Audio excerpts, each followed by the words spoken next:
الله أكبر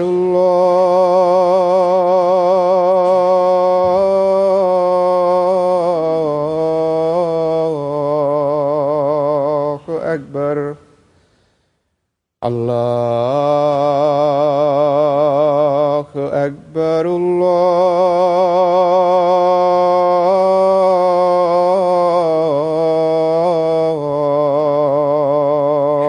أكبر. أشهد أن لا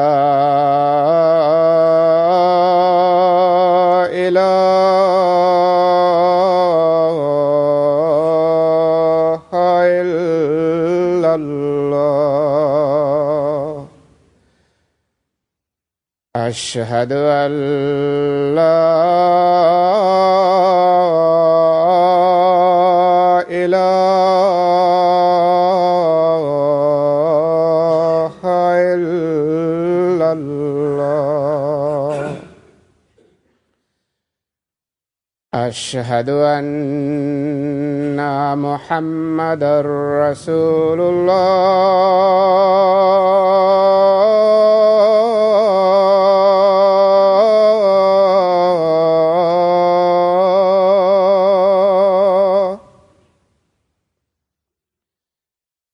أشهد أن محمدًا رسول الله. حي على الصلاة.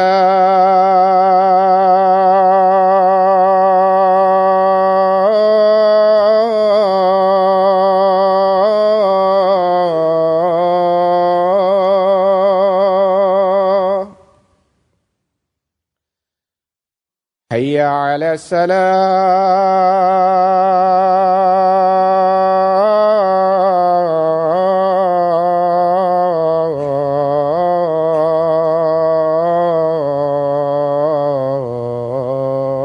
الصلاة. حي على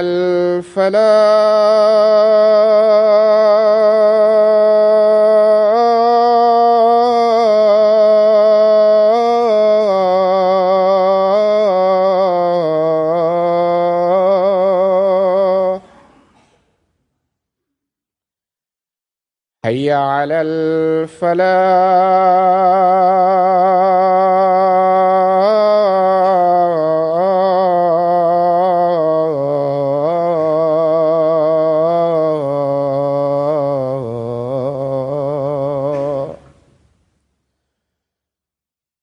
الله أكبر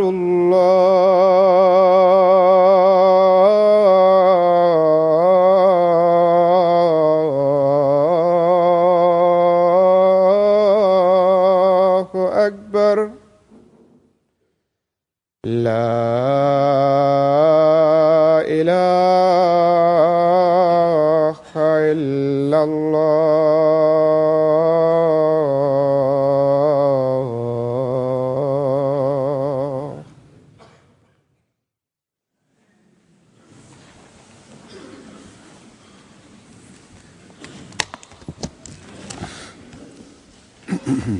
السلام عليكم ورحمة الله.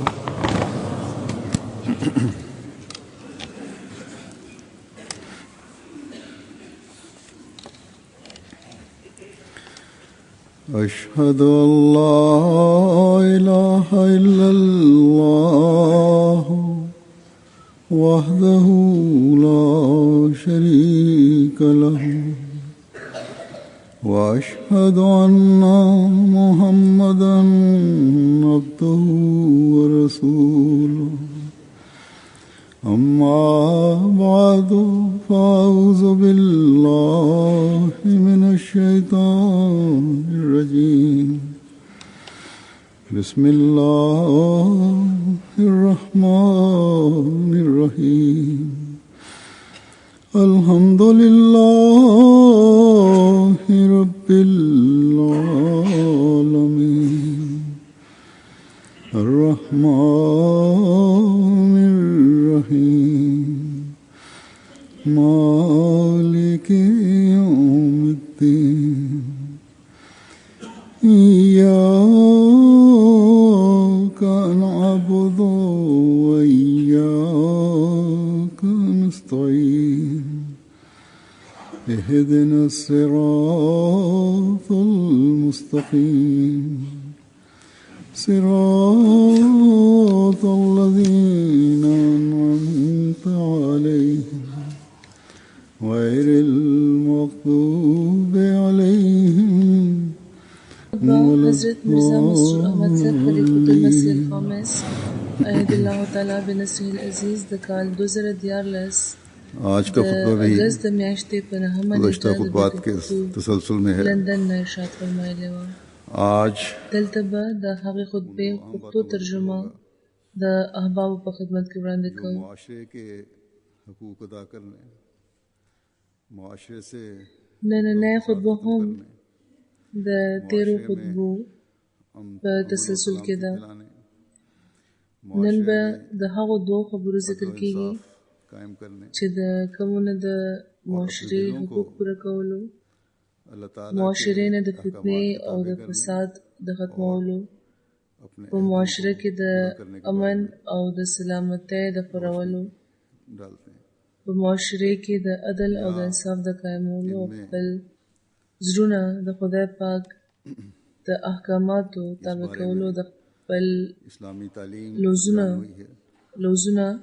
پوره کولو باندې رڼا پرېوځي. بیان کیا بھی. آج یا اسلام پر په اعتراض دوی کې کہ نعوذ باللہ اس کی تعلیم میں سختی ہے، د هغو خبرو دہشت گردی باره کې د اسلام تعلیم بیان شوی دی چې د کومو ذکر موضوع چند کو. پہلے نن په اسلام باندې دا اعتراض کیږي والے نے چې نعوذ بالله لکھا د دې په تعلیم کې سختی ده، میں جمعے کا دن دهشتګردي او د فتنې او د فساد نه علاوه پکې نور هیڅ نشته. اور کافی کچھ اسلام یو څو ورځې مخکې د امریکې یو لیکونکي دا لیکلي وو چې په اسلام کې د لکھا گیا جمعې ورځ نعوذ بالله د فساد ورځ ده، اور اسلام کی خوبصورتی کے بارے او میں نور هم ډېر څه د اسلام خلاف لیکلي وو. بڑا اچھا مضمون لکھا ہے. جماعت هغه اخبار یا چېرته چې هغه لیکلي شوي وو رابطے کر کے هغوی سره رابطه وکړه اسلام کی خوبصورتی او د اسلام اور ښایست باره کې زمونږ یو زلمي ډېر ښه مضمون لیکلی دی. اسلام کے جو مقاصد ہیں، جمعے کے جو مقاصد ہیں، اس کے بارے میں مزید بھی او نورې رابطې وکړي لکھا ہے وہاں. او د اسلام چې کوم ښایست دی اس طرح او کوم پوره تعلیم چې د اسلام دی، د اسلام چې کوم مقاصد دي، جماعت احمدیہ کا ہی کام ہے. د جمعې چې کوم حضرت صلی اللہ مقاصد دي د هغې باره کې ما ورته ویلي دي کہ عاشق چې نور هم داسې مضمونونه مشن ولیکئ کو آگے بڑھاتے ہوئے چې خلک خبر شي. نہ صرف اسلام پر کیے گئے دا کار دفاع کریں، نن هم د جماعت احمدیه دی دلائل و براہین سے چې د رسول الله صلی الله علیه و آله وسلم منہ بند بھی کریں. د ریښتوني عاشق مشن وړاندې بوزي، او صرف دا نه چې په اسلام کومې حملې کیږي د هغوی دفاع دې وکړي، ایسے انسان کی بلکې د دلایلو او د براهینو په ذریعه دی ایسے انصاف د پسند دشمنانو خلم ټپي کړي. جو اسلام دا کار زموږ خو هر حال دی، خدای پاک په خپل هم داسې انتظامات کړي دي کیتھولک چې ځینې وخت داسې انصاف پسنده نامسلمه هم ودرېږي گزشتہ دنوں مضمون چې د اسلام جس میں اسلام خوبه ښودل شروع کړي اور ایتھیزم کے خلاف اور یہاں جو قومیت پسند نو تنظیمیں ہیں ان کے خلاف باتیں کی. یو کیتھولک اور یہ لکھا کہ مسلمانوں عیسائی دی پروفیسر دی سکولر هغه په تیر ورځو کې په ډیلی ټیلیګراف کې یو مضمون لیکلی و چې پکې اسلام او مسلمانان ستایلي وو او د اتلیزم مدت چې کوم قومیت پسند تنظیمونه دي د هغوی خلاف خبرې لیکلې وې او دا یې لیکلي وو यही लोग हैं چې د مسلمانانو چې کوم اعلی روایات دي اعلی تعلیمات دي د هغوی د قائم ساتلو کوشش کول پکار دی. जैसा कि मैंने कहा نن سبا ये काम په مذهب او په اسلام اعتراض کوونکي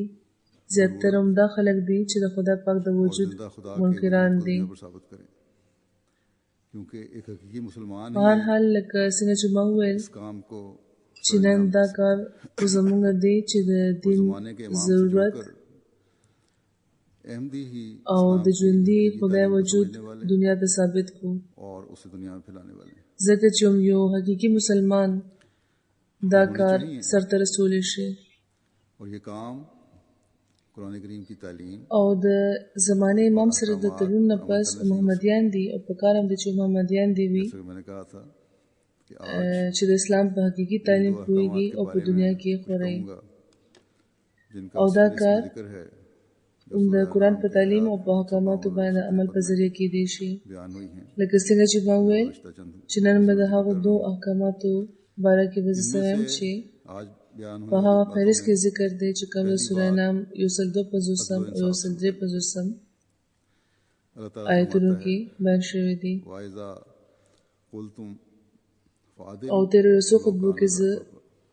د تیر یو څو خطبو نه زه ذکر هم کوم لګیم کوئی بات د دیو کې نن چې کومه خبره نن به بیانېږي په هغې کې کومه خبره د عدل او د انصاف باره کې ده. خدای پاک فرمایي बात की जा रही है. अदल की मुख्तलिफ सूरतें हैं. وَإِذَا قُلْتُمْ فَعْدِلُوا وَلَوْ كَانَ ذَا قُرْبَى कुरान او करीम چې کله تاسو څه خبره کوئ نو د انصاف خبره کوئ तफसीली अहकामात भी हैं. که هغه تن چا باره کې چې خبره کېږي لګیا ده هغه ستاسو गवाही को هغه تاسو ډېر جوختم دي. के बारे में दी जानी है. د عدل مختلف صورتونه دي او په دې باره کې په قرآن شریف کې په مختلف ځایونو کې बयान फरमाया है. تفصیلی احکامات هم شته. इसमें करीबी नहीं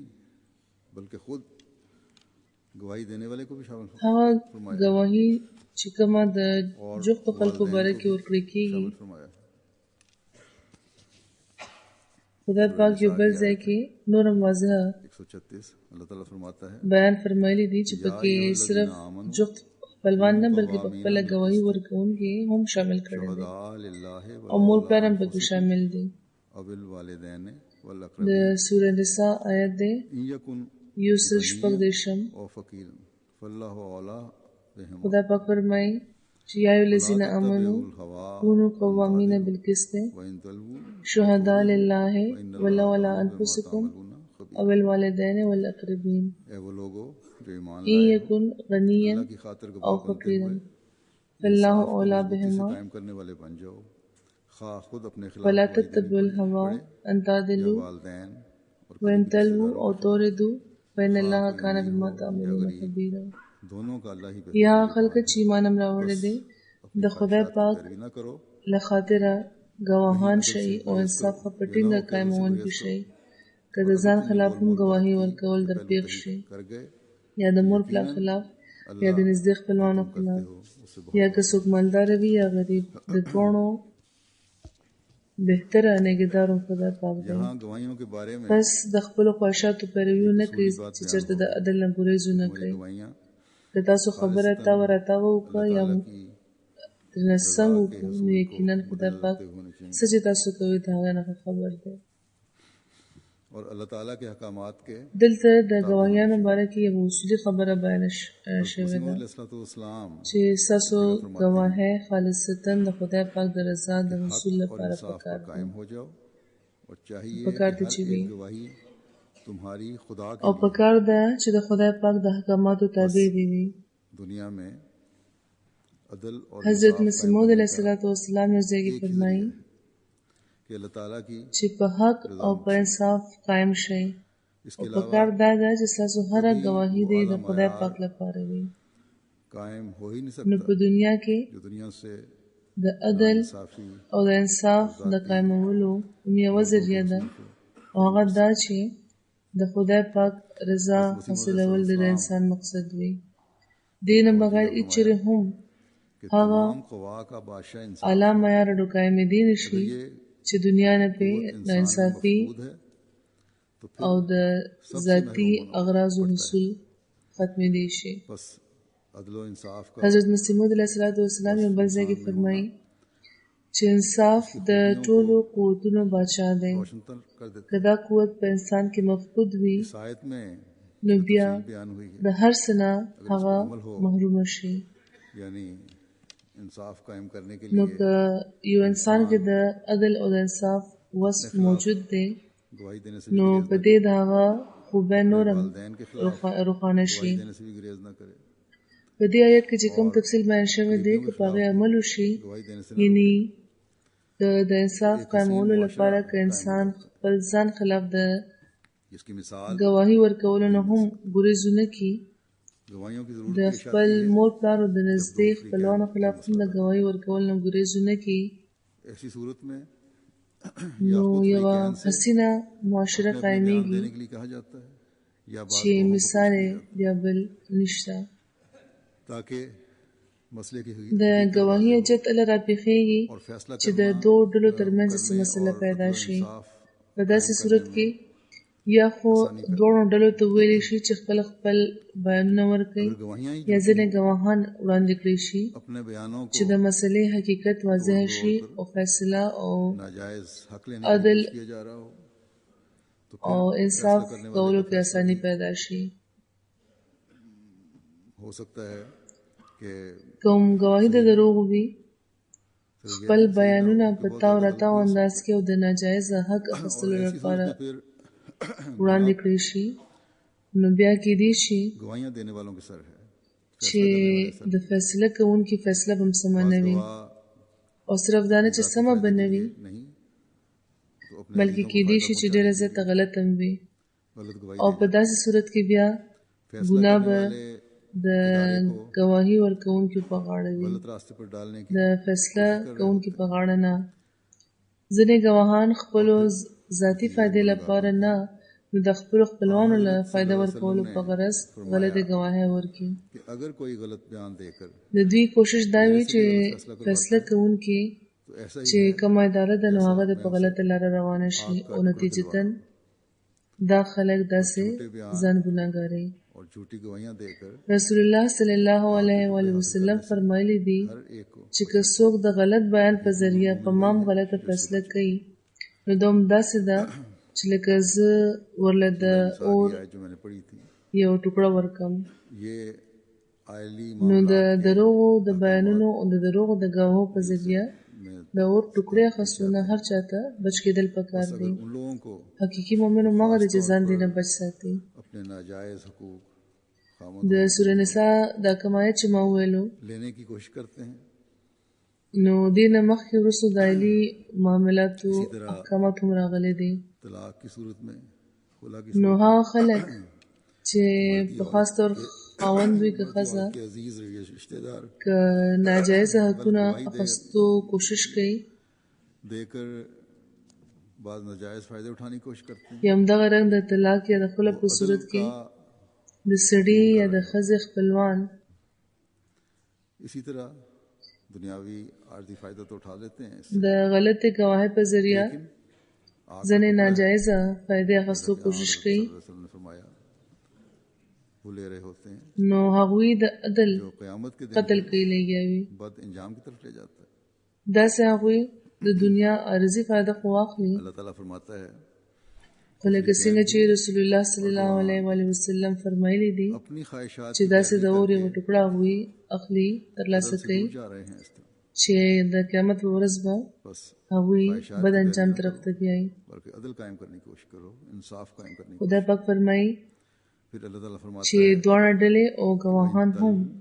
और तो रिज़ د خپل خواهشاتو په سدتلو په وجه د عدل نه لري روان وي बात की या पहलू نو د خپل خواهشاتو په سمځي अल्लाह जो तुम करते हो بلکې د عدل قائمولو کوشش وکړي د انصاف د قائمولو کوشش وکړي بیا خدای پاک فرمایي को وَإِن تَلْوُوا أَوْ تُعْرِضُوا فَإِنَّ اللَّهَ كَانَ بِمَا تَعْمَلُونَ خَبِيرًا یعنی که تاسو خبره تا وراتاو وکړه یا د رسم وکړو نه یقینا چې تاسو څه کوئ इंसाफ خدای پاک هغه نه خبر دی लेकिन نو په دې دروغو अल्लाह ताला जो ګواهیانو बाखबर है هغه تن خو دوکه کېدی شي چې د فیصلې اختیار لري یا معاملې چې چاته وړاندې صلی شوې الله ده علیه وسلم ने खास तौर पर هغه نه په خپل حق یو د بل خلاف یا د انصاف साफ خلاف और فیصله सीधी बात कहने اخیستل کېدی जो شي कुरानी हुक्म خو خدای है پاک उसके मुताबिक तवज्जो چې दिलवाई د هر څه نه خبر دی वो इसीलिए هغه موږ نشو دوکه रिश्ते तय کولی करते वक्त भी आपस में سپینه जिंदगी गुजारते वक्त भी और अगर कोई मसला पैदा हो او سمه خبره کولو باره کې چې کوم د قرآن حکم دی कूलू कौलन सतीदा कि نو رسول الله صلی الله علیه و وسلم په خاص طور د هغه مطابق خطبه نکاح کې زموږ پام ګرځولې دی दूर ले जाएगा دا هم دې لپاره چې د رشتو د پخولو په ये وخت तुम्हें هم او یو بل سره چې ژوند تیروي نو هغه کې ये هم मुआशरे में که څه مسله راوچته شي نو د قولا سدیده نه کار اخلي او دای چې پرېږنه دی कज़ा में भी که دام پرېښودو نو دا هم د تقوا نه لرې بوځي د عدل او د انصاف نه به هم لرې بوځي او دا به په معاشرې کې पर मबनी د فساد ذریعہ او باعث جوړ شي ना बयान दिए जाते हैं ना ही زمونږ د قضا محکمې له هم چې کله د خلا یا د طلاق معاملې راشي जरा نو زه لږ زه په خپله هم ګورم چې इनमें भी बात کم بیانونه ورکړي کېږي ذاتی फायदे के هغه په انصاف او په حقایقو باندې مبني نه وي लिए ले रहे होते हैं او نه ګواهان خپلې ګواهۍ ورکوي है इसमें همدغه رنګ दो د لین دین معاملات دي जो په دې کې ځینې خلک पेश हुए عارضي او ذاتي فایدې لپاره تقوا نه لرې شي حضرت صلی اللہ علیہ وسلم او د اور غونډس په نه برخه اخلي चरब जुबान अगर है कोई तो मेरे से फैसला د اور د غونډس په چې کم حدیث دی په دې کې هم ये आग का د गोला है دوه ورونو د جائیداد ذکر دی क़यामत के दिन यही फंदा बनेगा دوی د رسول الله صلی الله علیه و وسلم په خدمت کې حاضر شوي وي हमारी هغوی دوی ته دا وفرمایل چې और यह چې چاله چې خبرې ډېرې ورځي او د خپلو خبرو په زور یې په ما څه فیصله وکړه और दूसरे को देते نو دا به د اور صلی اللہ علیہ وسلم نے یو غونډس کوي چې زه به ورله ورکوم فرمایا भी गलत है او د قیامت په ورځ به هم په دې به هغه راګیرېږي और अगर फैसला नहीं कर रहा है कोई په دې هغه دواړه وروڼه په چغو چغو په ژړا شو او ویل چې موږ هیڅ نه غواړو पेश हो सके بل حق پرېږدو بل له ورکو نو رسول الله صلی الله علیه و وسلم ورته وویل तो ये ہے فیصلے چې دا حق پرېښودل هم غلطه خبره ده ستاسو حق دی خامخا یې واخلئ मोमिन होना चाहिए او که فیصله نه کوئ څه کاغذونه داسې نشته چې ثبوت یې وي هېڅ داسې ګواهي نشته چې د ثبوت په تور وړاندې کېدی شي نو بیا قره واچوئ इंसाफ او څه چې د چا په برخه راشي نو هغه د په هغه راضي شي करने में रोकना نو دا د فیصله کولو طریقه او دا د تقوا هغه معیار دی چې پکار دی چې یو مؤمن کې دی وي अगर घरेलू सतह पर भी और خدای कारोबार پاک دې په داسې خلکو رحم وکړي او عقل دې ورله ورکړي गवाहियाँ हों چې د انصاف کولو په لاره کې خنډان ودرېږي तो हमारा मुआशरा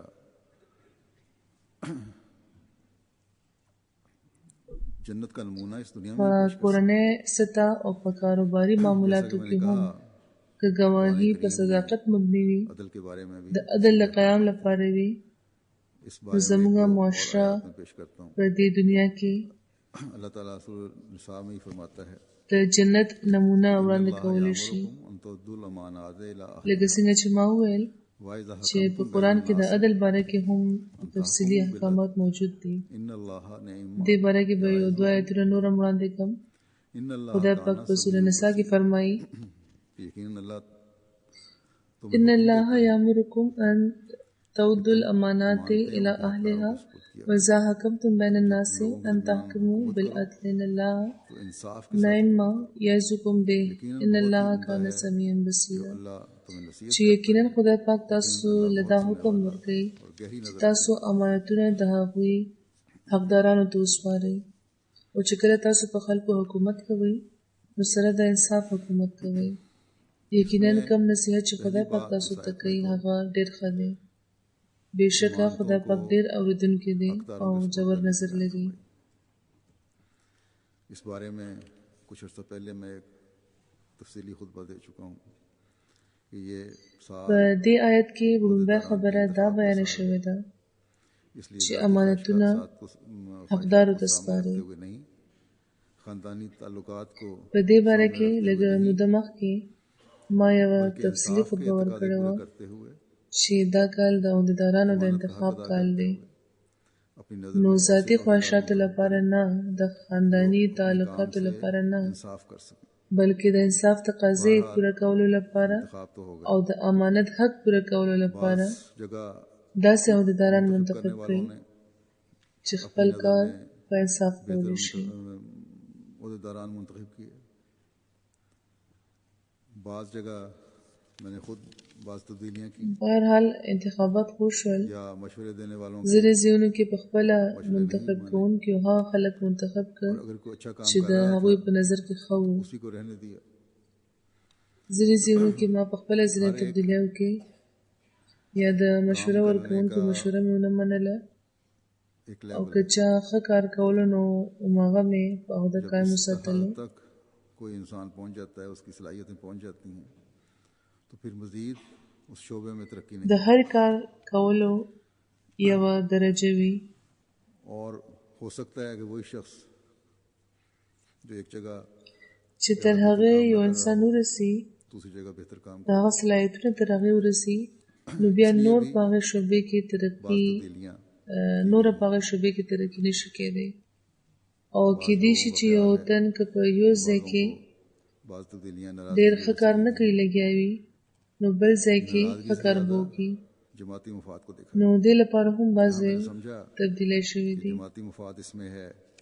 कि तब्दीलियाँ की जाएं. د ځینو خلکو دا इंसाफ का خیال دی तकाज़ा यही था, چې ځینې تبدیلی د خفګان په وجه شوي دي، तब्दीलियाँ की जाएं. خو د خفګان نه زیات ما د جومات مفاد ته کتلي دي. तो खुदा ताला چېرته چې ما دا ګڼل چې جوماتي مفاد په دې کې دی چې تبدیلي دې وشي، और फैसले نو هلته د انصاف تقاضا هم دا وه करते हैं. چې په داسې شوبو کې دې تبدیلی وکړي شي. मुकामी जमातों में बाज़ د زړونو حل نه خو هم خدای پاک خبر دی. ذاتی पसंद موږ خو مشورې او فیصلې هم तरजीह देते हुए अहदेदार د ظاهري حالت مطابق کوو یا کولی شو. अकल दे और रहम خو फरमाए. ځینې مقامي جماعتونو کې जो ذاتی तरजीहात को ځینې ملکونو کې इंसाफ पर मुकदम اوس هم د عہدیدارانو انتخاب کې ذاتي خوښۍ او قرابتدارۍ ته अब जो अहदेदार मुंतखब ترجیح हुए हैं, ورکړل شوې ده उनका फर्ज او बनता है عہدیداران منتخب کړل شوي دي. بهرحال خدای ताला پاک के हुजूर पेश करते हुए उससे मगफरत और मदद के तालिब हों और इंसाफ के तकाजे पूरे करते हुए د داسې خلکو له هدایت ورکړي چې ओहदा انصاف باندې ذاتي خوښۍ ته ترجیح ورکړي. है, एक इनाम है. خو بهرحال د انتخابات خو شو چې کوم عہدیداران منتخب شوي دي د هغوی فرض جوړېږي چې خپلې کمزورۍ د خدای پاک ته وړاندې کړي करने में او د هغه د مغفرت او د مدد طالبان شي، خپلې ذمهوارۍ د انصاف د تقاضو مطابق پوره کړي. او دم یو خدمت دی، د خدای پاک فضل دی، یو انعام دی، د دې قدر پکار دی. इन सब बातों में باب جمعه سره په سلوک کې د هغوی معاملات حل کولو کې د هغوی تربیت طرف ته پام لرلو से کې काम करने का د جماعت د مقاصدو د حصول لپاره پروګرام جوړولو کې बिलअदल په دې ټولو خبرو کې इंसाफ د انصاف نه کار واخلي او مهنت के وکړي. तकाजे तभी पूरे होंगे जब अपनी तमाम तर इस्तेदादों और सलाहियतों के साथ سره د مهنت د کار کولو حق پوره کړي. अंजाम देंगे. ځکه چې د تحکم بالعدل सतह पर भी یعنی په انصاف حکومت کوي د دې تقاضې بالا پوره کیږي چې کله مونږه د دین د خدمت کار چې زمونږه دی دا سره د خپل ټول استعداد او سره د ټولو صلاحیتونو سرته ورسوو. په دې کې هر عہدیدار شامل دی، फरमाता है कि वो गहरी په नजर مقامی سطح हमारे هم एक او په قومي سطح هم. और एक एक पल هغه ته پکار ده چې د خبرو خیال وساتي. د جماعت مفاد د هر ذاتي مفاد نه بالا پکار और वो دی. शुमार हो रहा है. پکار ده چې د جماعت مفاد دی इनका जो मौका मिला है उससे फजल इलाही په بل هر مفاد باندې حاوی وي. लाने की कोशिश ګینه نو خدای پاک فرمایي چې هغه جوور نظر لري. या मुकर्रर زموږ د هر سات چې کوم عمل دی هغه دغه په علم کې دی करनी او شمیرل کېږي لګیا دی. अल्लाह ताला तो दुनियावी हाकिमों से भी पूछेगा نو د خدمت دین چې کوم موقع ترلاسه شوی د تاسو ته किसी काम के लिए मुकर्रर किए जाएं هغه वो अगर د अपनी ईमान को د हक یو अदा انسان नहीं د कर خدای پاک فضل وګڼي او داسې इंसाफ دی के साथ سرته د رسولو کوشش وکړي لکه چې دا واقع د خدای پاک فضل دی. दुनियादारों से बढ़कर पूछेगा خدای پاک خو به د دنیاوي حکمرانانو نه هم حساب اخلي. बस हर एक نو को کم कोशिश خلک करनी چې د चाहिए هغه په نامه یو کار لپاره وټاکلی شي که هغوی د خپلو امانتونو حق نه پوره کوي لګیا دي आजिज़ी दिखाते हुए او په انصاف خپله ذمهوارۍ نه پوره کوي نو د دنیادارانو نه ताला زیات حساب خو به هغوی نه اخیستلی کېږي. तमाम खिदमत करने वालों को इसकी तौफीक अता फरमाए. نو د هر چا دا کوشش پکار دی چې سره د استغفار फिर हम देखते हैं خدای پاک نه د مدد وغوښتو कि घरेलू او سره د عاجزۍ د خپلې ذمهوارۍ پوره کړي. ओहदेदारों के मामले خدای پاک د ټولو عہدیدارانو او ټولو خدمت کوونکو له دې د دې توفیق عطا کړي. तो हमें एक ऐसा हुक्म नजर आता है بیا موږ ګورو چې په کورني ماحول کاروباري معاملات او د عہدیدارانو په معاملاتو کې د انصاف تقاضې پوره کولو نه پس د انصاف قیام لپاره نور څه حکم اسلام ورکوي. सूरह نو माइदा موږ ته یو داسې حکم ښکاري چې په معاشرې بلکې په پوره دنیا کې कि या अय्युहल्लज़ीना د انصاف او د क़वामीन امن د قیام ضمانت ورکوي. वला यजरिमन्नकुम शनानु कौमिन अला خدای پاک د سوره مائده په 9 آیت کې فرمایي वत्तकुल्लाह कि या अय्युहल्लज़ीना आमनू कूनू क़वामीन लिल्लाहि शुहदाअ बिलक़िस्त वला यजरिमन्नकुम शनानु कौमिन अला अल्ला तअदिलू में गवाह बन जाओ एदिलू हुव अक़रबु लित्तक़वा किसी कौम की दुश्मनी वत्तकुल्लाह इन्नल्लाह खबीरुम बिमा तअमलून कि तुम इंसाफ न करो یا خلکا چې ایمان هم راوړی دی د خدای له خاطر هغه په ټینګه په نگرانۍ او د انصاف په تایید کې ګواهان شي. अल्लाह ताला इससे हमेशा बाखबर او د یو قام دشمنی دی چې رم تاسو په دې مجبور نه کی چې تاسو د انصاف نه کار وانه اخلئ. दुनिया से انصاف फितना और کوئ फसाद खत्म करने دا की تقوا ته ټولو نه زیاته جفته خبره ده ये कितनी او د खूबसूरत خدای پاک نه ویریږئ. یقینا خدای پاک इस्लाम د पर هغې एतराज़ نه करने تل वाले خبر وي چې څه تاسو کوئ. ना अपनी दुनियावी तालीम وګورئ چې د और ना ही دنیا किसी نه दीनी तालीम فتنه او فساد ختمولو لپاره دا څومره ښکلی تعلیم دی. अल्लाह ताला मोमिनों को फरमाता है کم خلک چې په اسلام اعتراض کوي कि अल्लाह की खातिर कवाम बन जाओ. هغوی نه خپل دنیاوي تعلیم کې نه په قوانینو کې او نه په بل څه دینی تعلیم کې د داسې خپل تعلیم سره مثال وړاندې کولی राजी شي. से करता चला जाए. خدای پاک مؤمنانو ته فرمایي چې کونو قوامین لله چې د خدای پاک لپاره قوام شي. او د قوام مطلب دا دی چې څوک خپل کار په ډېره ښه طریقه بغیر د څه نقص نه او سره د مستقل مزاجۍ کوي. ना आने देने की कोशिश करता है और نو حقیقي مؤمن چې کم کارم کوي هغه د خدای لپاره ना ही کوي ذاتی मफादात के ताबे होता है. او بیا یې کوشش دا وي چې په هغې کې د هېڅ قسمه کمی را نه شي में गवाही दे. इंसाफ का मयार क्या है? او نه इंसाफ का मयार هغه سستی کوي बीवी और रिश्तेदारों से او نه د इंसाफ करना ذاتي مفاداتو تابع وي. अपने فرمایي چې د مؤمن کار دا دی چې د انصاف په تایید کې دی ګواهي ورکړي. अपने अफसरों और د मातहतों انصاف معیار څه دی؟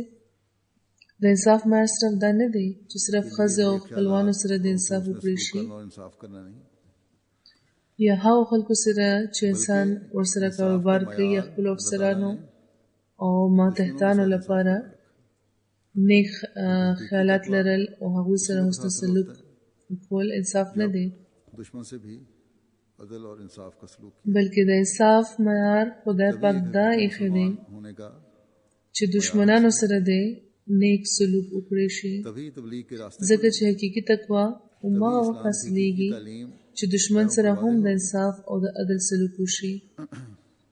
او عمله د یو حقیقي مسلمان کې دو معیار حاصلېدی شي. عمله د تبلیغ لارې به هم وپرانستلی شي. तो फिर तुम तकवा पर चलने عمله د اسلام حقیقي تعلیم باغیارو ته څرګند شي. कवाम कहकर دلته خدای پاک په آخر کې فرمایلی دی इंसाफ چې ستاسو په هر عمل د هغه نظر دی. अल्लाह ताला ने که دا ستاسو معیار نه دی نو بیا تاسو د تقوا په لار روان نشئ بللی کېدی. फरमाते हैं कि खुदा ताला ने अदल के خدای پاک چې قوام فرمایلی دی نو حکم یې بیا مستقلا په انصاف باندې د قائمېدو دی. لا यजरिमन्नकुम शना دې باره کې حضرت مسیح موعود علیه السلام فرمایي अक़रबु लित्तक़वा यानी दुश्मन कौमों की दुश्मनी तो خدای پاک د عدل باره کې چې بغیر له دین نشي ترلاسه کېدی چې د صداقت په لار د انسان پوره قدم کېدی. فرمایلی دی ولا یجرمنکم شنآن قوم علی الا تعدلوا، اور بچوں اور عورتوں کو اعدلوا هو اقرب للتقوى. یعنی چې د دشمن اقوامو دشمنی د تاسو لپاره د انصاف په لاره کې خنډ جوړ نه کړي. په انصاف قائم اوسئ ځکه چې تقوا په دې کې ده. اوس تاسو خبرې چې کم کامونه تاسو په ناحقه تنګۍ ازارۍ وینم تویئ او درپسې وي او ماشومان او ښځې درله وژني لکه څنګه چې د مکې کافرانو کړي وو او بیا د جنګونو نه هم نه منې کېږي، نو داسې خلکو سره په معاملاتو کې انصاف سره سلوک کول څومره ګران وي. خدای پاک د داسې د ژوند دشمنانو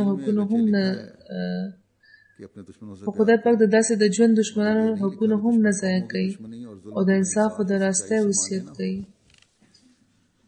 خو بیا چې رسول الله چاته چې مخاطب دی نو هغه ته فرمایي چې تاسو خو د تعصب په کنده کې پرېوتي، تاسو په دې پاکو خبرو څنګه پوهېدی شئ؟ انجیل کې دا خو لیکل شوي دي چې خپلو دشمنانو سره مینه کوئ، خو دا پکې نشته چې د دشمن قومونو دشمني او ظلم د تاسو لپاره د انصاف او د رښتونولۍ په لاره کې د خنډو نه درئ. زه رښتیا وایم چې دشمن سره تندی روڼ ساتل اسان کار دی، خو د دشمن د حقونو حفاظت کول او په مقدمو کې عدل او انصاف د لاسه نه پرېښودل دا ډېر ګران کار وي او صرف د لویو ځانانو کار دی. اکثریت خپلو شریکانو دشمنانو سره خو مینه کوي او خوږې خبرې ورسره کوي، خو د هغوی حقونه په زوره ونیسي. یو ورور بل ورور سره مینه کوي او د مینې په پردې کې ورنه په دوکه حقونه ونیسي. مثلا که ذمېدار دی نو په چالاکۍ د بندوبست کاغذونو کې هم د هغه نامه ونه لیکي، یعنې کوم کاغذونه چې په سرکاري ریکارډ کې وي هغې کې د هغه نامه نه لیکي، هسې ته نه ډېر زاریږي قربانېږي. نو خدای پاک په دې آیت کې د محبت نه بلکې د محبت معیار ذکر کړی دی. خدای پاک دا نه دي فرمایلی چې محبت وکړئ، بلکې د هغه معیار ذکر یې کړی دی چې د محبت کم معیار پکار دی، هغه څه دی؟ انصاف. او کم تن چې د خپل ژوند دشمن سره چې د عدل نه کار اخلي او رښتونولي او انصاف د لاسه نه پرېږدي، نو هغه دی چې رښتونې مینه هم کوي. نو دا هغه معیار دی چې د حاصلولو یې موږ کوشش کول پکار دی. د عدل او د انصاف تقاضې پوره کولو نه پس چې په مختلفو موقعو راپېښېږي او د معاشرې مختلفو طبقاتو باره کې چې کومې خبرې مو وکړي، نو دې نه پس چې خدای پاک کوم حکم موږ له راکوي هغه دا دی چې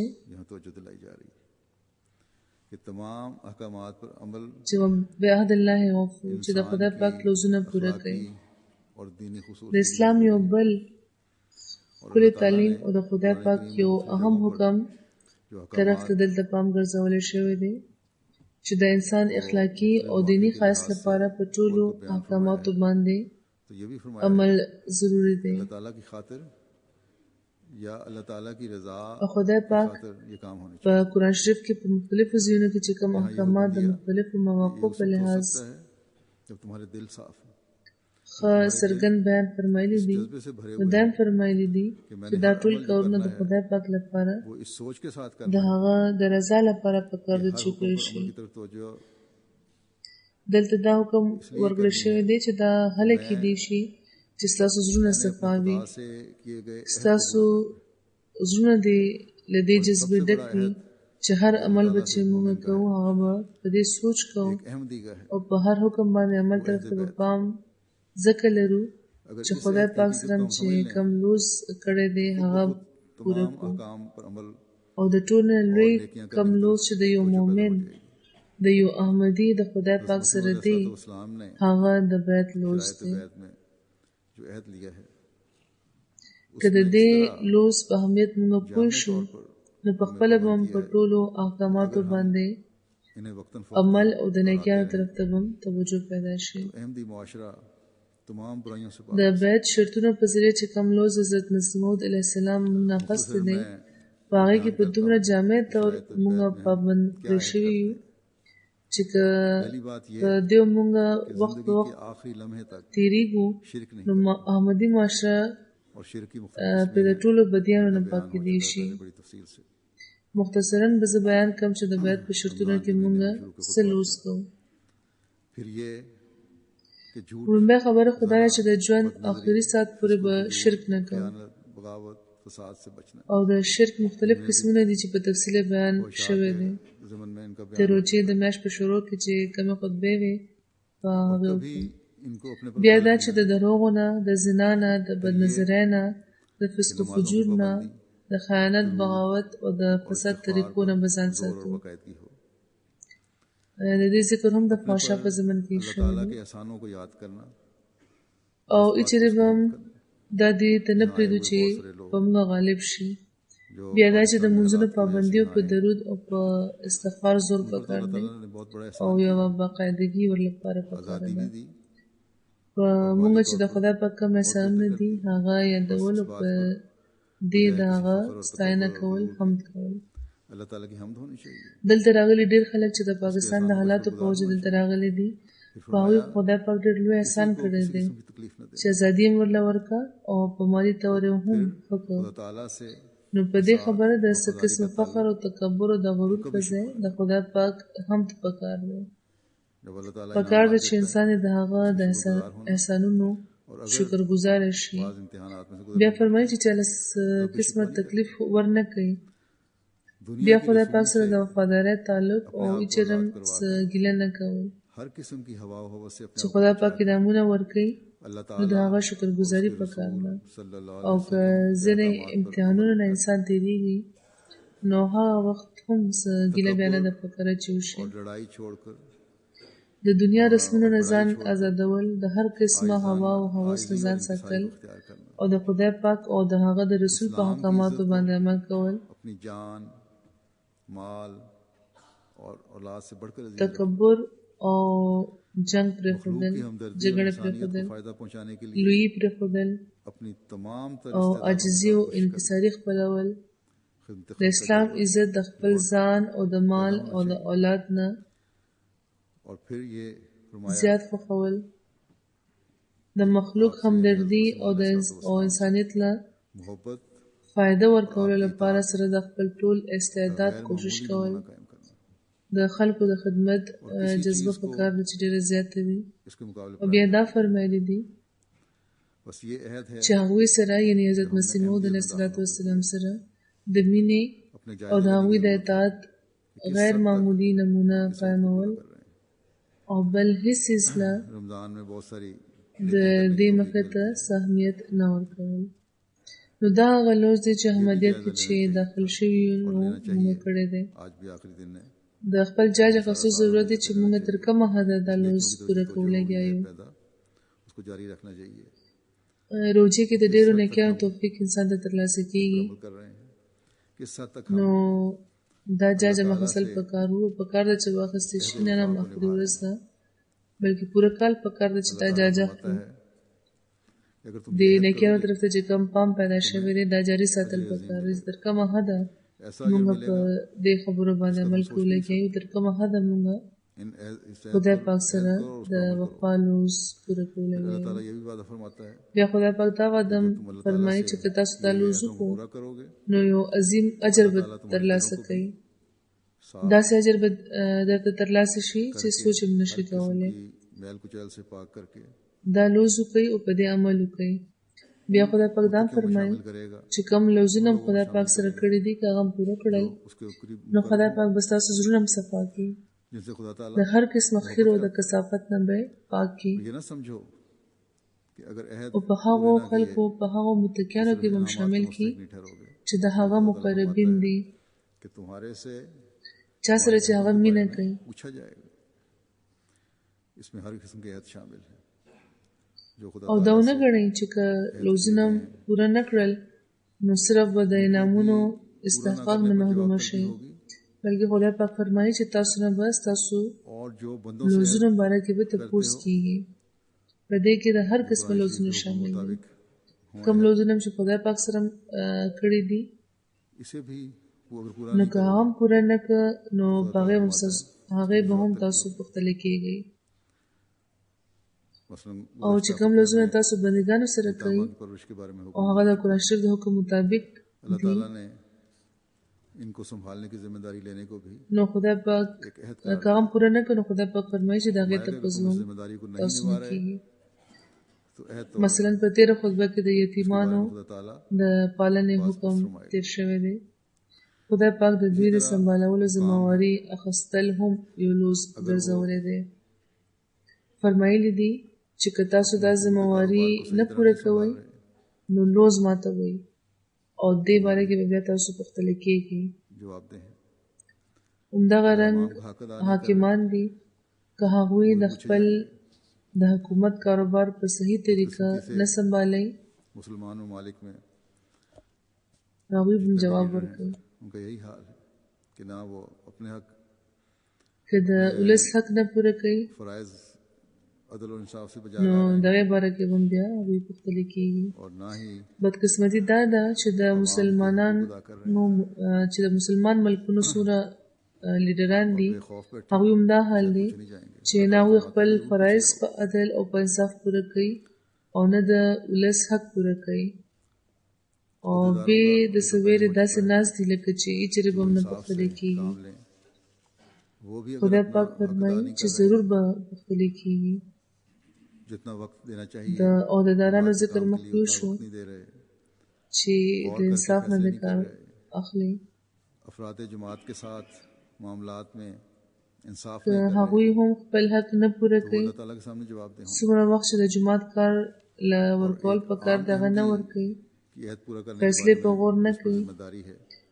د جماعت خلکو سره په معاملاتو کې انصاف نه کوي، में कराए हैं कि शरायत बैत का अहद نو د خدای پاک مخه ته به هغوی جوابدeh وي. तो खुदा ताला के او सामने د یو عام احمدي د بیعت د لوز پوره کولو چې کومه ذمہواري ده چې هغه به سرته رسوي، फिर एक और نو अहम که د بیعت په شرطونو د پوره کولو کوشش ونه کړي کوشش ونه شو बताना चाहता हूँ. هغوی کوشش ونه کړي نو هغوی به بیا د خدای مخې ته खुदा को गवाह बना جوابدeh وي. या कुरान को गवाह बनाकर मुल्क से कर रहा होता है या अगर सिर्फ بیا یو بل هم لوز دی چې زه ورته ستاسو پام ګرځول غواړم. अहद ले रहा हो د هر ملک اوسیدونکي करना जरूरी है. خدای یا قرآن ګواه کوي او دا لوز د ملک سره کوي یا ځینې وخت د ملک د باچا په نامه دا لوز کېږي، خو بهرحال دا یو داسې لوز دی ना पूरा करना چې پوره کول یې ضروري دي. ईमान की कमजोरी है. دا لوز پوره کول او سر ته یې رسول په یو مسلمان فرض वतन دی से मोहब्बत او نه پوره کول یې د ایمان کمزوري ده. इसकी बारीकियों पर رسول الله صلی الله علیه و آله وسلم فرمایلی دي چې وطن سره مینه د ایمان برخه ده. कि बाज د دې په बाज लोग जो अपने دقایقو احمدیانو ته هم غور کول پکار دی. څه خبرې هم چې ځینې وخت ځینې خلک چې خپل کاروبارونه کوي ظاهر کرते हैं نو هغوی چې نوکران ساتي نو هغوی له کمه تنخواه ورکوي یا تنخواه یې کمه ښیي कि हम چې باقي بیا د بینیفټ کونسل نه کلیم کوي. खुद भी झूठ बोल रहे होते हैं, وایي خو ورته دا چې موږ ستاسو فایدې لپاره کار کوو، उससे भी बदअहदी करवा रहे خو होते په خپل هم دروغ وایي او هغوی हैं. अमलन ये है कि अपना फायदा هغوی په دروغو مجبوروي، په خپل هم بدعهدي کوي او په هغوی هم بدعهدي کوي. ऐसे बचाए हुए عملاً دا وي چې خپله فایده ترې اخلي. داسې خلکو कमाई करते हैं چې بیا داسې کومې پیسې بچ کړې وي په هغې باندې जो हुकूमत का په नुकसान هغې باندې هغوی ټیکس هم بچ کوي हुकूमत से किए गए او په دې کې بیا د حکومت نقصان دی. और उन मुलाजमीन को حکومت سره چې کم لوس کړی دی نو د هغې خلاف ورزي ده. तनख्वाह से ज्यादा काम लेकर او هغو نوکرانو چې کومه تنخواه ورکوي او پوره کار ترې نه اخلي یا تر یو حده پورې د ये सर ظلم هغې تنخواه نه زیات کار د هغوی نه اخلي او بیا د کونسل نه هغوی لپاره لاونس اخلي، अहद को तोड़ نو داسې هغوی قومي خزانې له زیان رسوي. हुए نو دا ټولې خبرې چې کومې دي دا سراسر ظلم बैत او को भी तोड़ना है. هغه لوز ماتول دي چې کوم یو تن چې د دې شهریت ترلاسه کولو په बैत وخت भी دی. तोड़ रहे हैं और खुदा په ताला دې د بیت لوز ماتېږي ځکه چې التم دادي چې اتل به رښتیا وایي. बस एक نو د حکومت سره چې کوم لوز کړی دی هغه هم پې ماتېږي او د خدای پاک سره چې کوم لوز کړی دی هغه هم अहद پې पूरा न करने ماتېږي. की वजह से نو داسې دا خلک ځان ګناهګاروي. करना चाहता हूँ محمدي ته خو پکار دا دی چې په هره معامله کې د خپله جایزه اخلي. बल्कि खानदानों के د لوزونو نه پوره کولو په وجه یو بله چې کومه بدي ده هغې به هم زه د هغې باره کې به زه څه ویل غواړم हो चुका है। چې د یو کور اوسي او د دوه کورونو بلکې د دوه خاندانونو د بربادولو ذریعه جوړېږي. और अपने هغه دا چې د خپل او د طلاق په موقع د خدای रिश्तों में پاک په حکم عمل نه کیږي साफ او خلک خپل لوزونه مات کړي. चुका पहले په دې رشته کې د انصاف او د قول سدید ذکر مخکې وشو چې پرې عمل وشي या पैदा ही ना हो, نو مسلې به په آرام حل मसाइल के شي पैदा होने पर بلکې اړو پیدا کیږي به نه. ताल्लुक में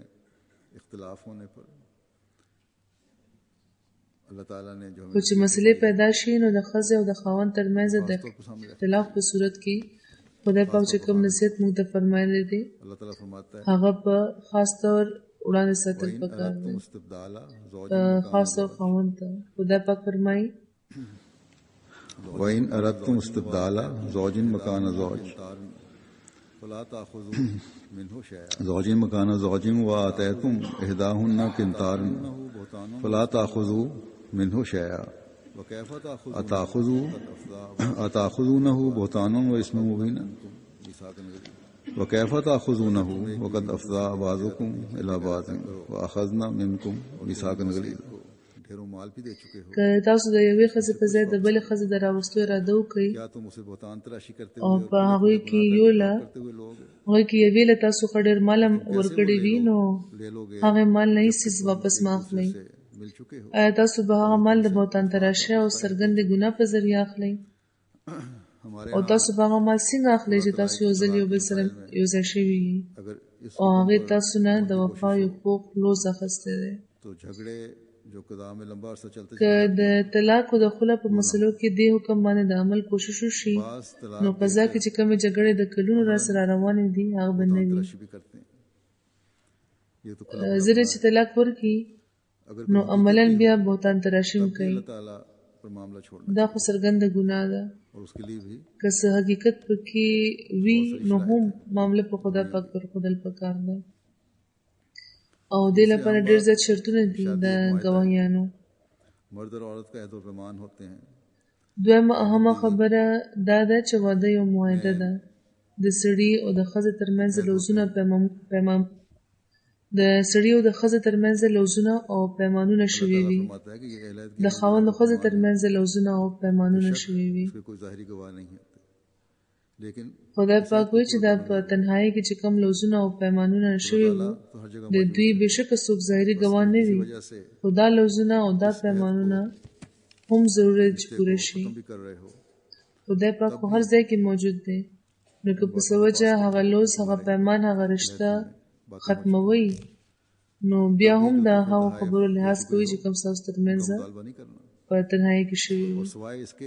هغه وخت هم چې کومې تحفې یو بل له ورکړې وي د هغوی د واپسۍ مطالبه نه ده کول پکار سوای د دې نه چې قاضي د جنۍ له طرفه ځینې څرګنده غلطۍ وګوري او فیصله ورکړي.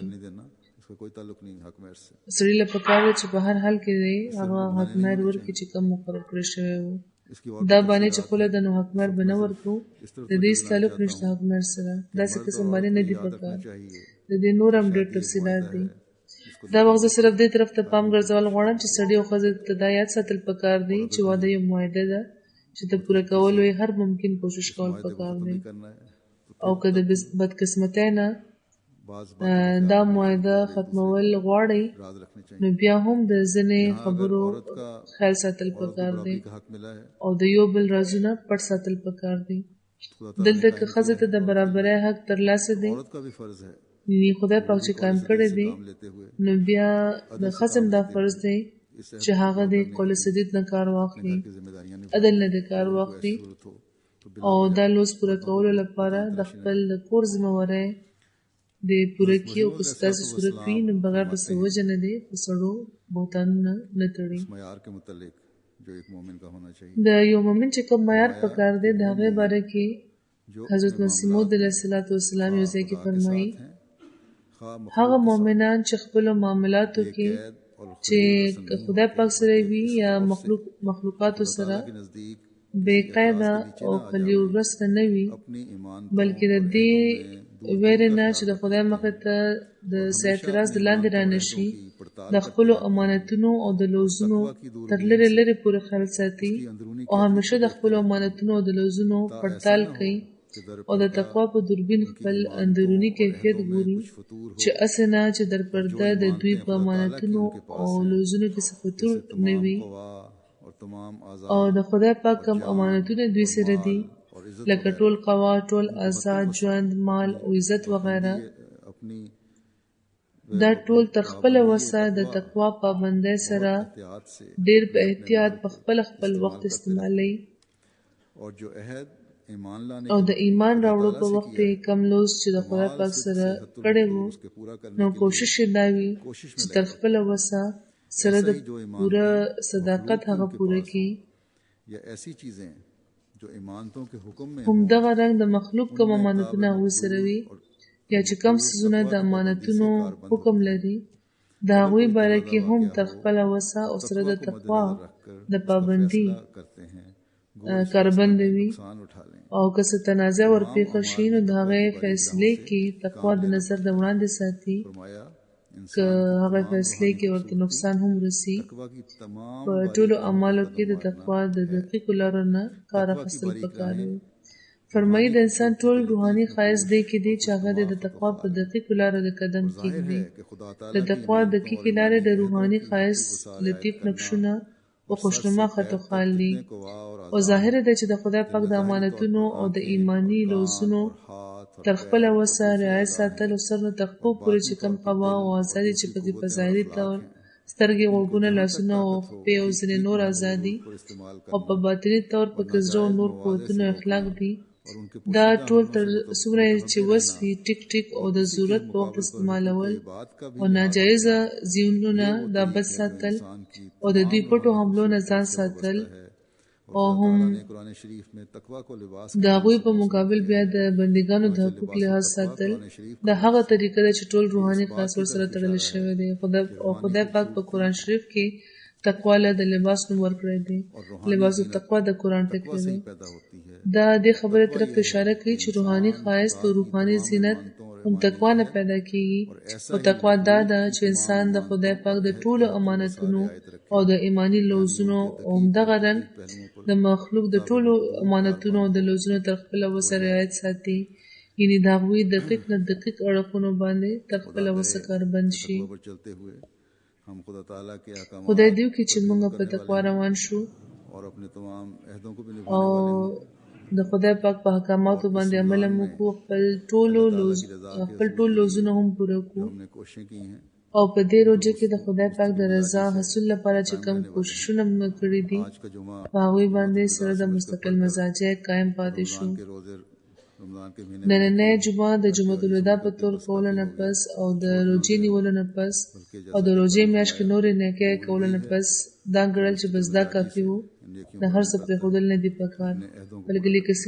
لکه څنګه چې خدای پاک فرمایلي دي چې مؤمن همغه دی چې سره د مستقل مزاجۍ په دې نیکیانو عمل کوي او خپل لوزونه پوره کوي. خدای دې وکړي چې دا روژه چې اوس روانه ده نو دا دې موږ له بېشمېره برکتونه راوبخي او قرآن شریف کې چې کوم احکامات د خدای پاک دي د هغوی مخکې نه زیات ادراک د په موږ کې پیدا شي. دا د یو څو احکاماتو مثال ما ورکړو، دا ځکه چې موږ کې هر تن له د دې لټون پکار دی. هم هله به موږ په حقیقي رنګ په هغو خلکو کې وشمېرلی شو چې چا د روژې نه څه فایده اخیستې ده. خدای دې وکړي چې موږ کې د اکثریت د داسې خلکو وي چې دا فایدې ترې اخیستې وي.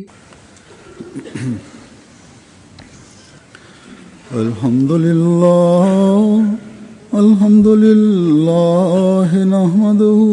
ونستعينه ونستغفره ونؤمن به ونتوكل عليه ونعوذ بالله من شرور أنفسنا ومن سيئات أعمالنا من يهده الله فلا مضل له ومن يضلله فلا هادي له ونشهد أن لا إله إلا الله ونشهد أن محمدا عبده ورسوله عباد الله رحمكم الله إن الله يأمر بالعدل والإحسان وإيتاء ذي القربى وينهى عن الفحشاء والمنكر والبغي يعظكم لعلكم تذكرون اذكروا الله يذكركم وادعوه يستجب لكم ولذكر الله أكبر